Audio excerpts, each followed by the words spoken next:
Before I can finish off all of the engine baffling, so all of this across the front here, I've got to make the intake for the carburettor. So here's our carburettor, and that's the airbox with carb heat, and there's your air filter in the front there, which I've modified this box already because originally I had a bigger air filter, but it didn't quite fit very well, and this is a smaller one which I've managed to score, and it fits much nicer. But I need to duct air into that bit. So what we've got to do is we've got to have air going in the mouth of the cowling. Seems appropriate. And around the back here, you'll see what I've been up to. I've already started, as you can tell. So air will come in through the air here, and it'll go down into the air intake here, where the air filter is. This hole here is where the exhaust is. So we've had to do some funky business around here just for clearances and all that sort of stuff. I like to use the English wheel to stretch this flange here instead of using the stretcher shrinker. So that's this thing here, because the teeth on this one is a little bit too severe and rough. It's all right for shrinking, but not so much for stretching because it'll start cracks. So basically I use a flat wheel in there, and I've already started on this one, you can tell. So I lined up on the edge where I want it to go. You can sort of see that. And we can mark out where it needs more work. So that's this area here. I just put a little Nico mark there. The trick that I've noticed is obviously this edge here needs to be stretched more than this edge in here. So I usually do more work on the outside flange, like half of it, until it starts getting ripply, and then I do a pass on the inside there, and that stretches it around. So that's what we'll do now. So I'll set it in. I'll do it this way, it'll be easier for you to see. Set it in on my mark, not too much pressure on there, and then we just work it through,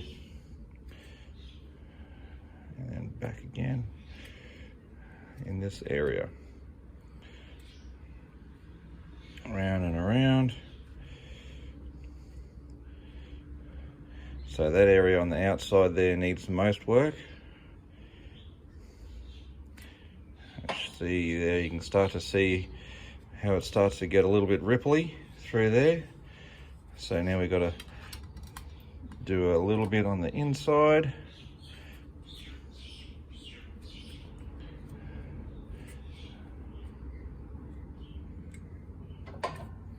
And that's brought that in a bit nicer. So that's obviously stretched it a long way. More work to be done, but we'll keep checking our work as we go. And that's brought that around quite nicely. So obviously we've got a lot more work to go, but that's basically what I do.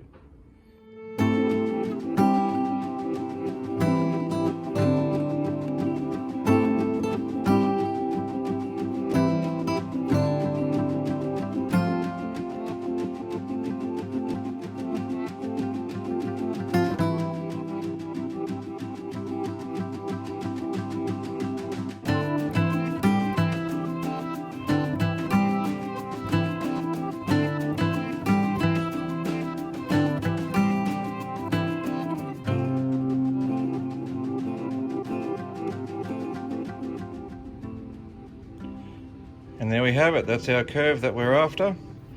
You can match that against the plate, and there we go. Simple, huh? You can see how much metal I've had to work. So you can see that line there. See that? There we go. That line there is where it originally was, and that's how much metal that we squashed. That's how much we've had to work to get that curve. So I'll trim that up in a minute and get it to fit, and there, that's how that's done.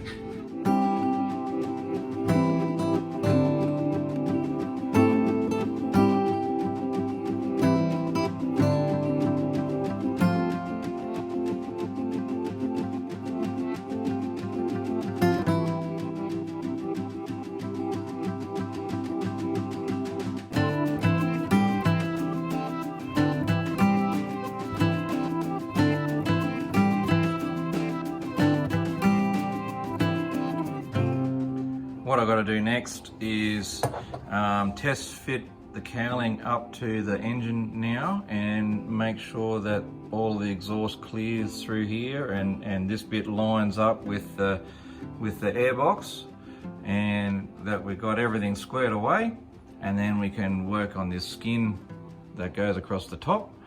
And then I've got to nut out some sort of a baffle seal at the back where I've got some rubber strips, so I'm thinking that'll work and it'll push up against the air filter and make a nice big seal. That's the theory. We'll go and give it a go and see if it works. I think the reward for custom building something from scratch like this is that you get to discover the design after you've built it. And that, my friends, really is a reward.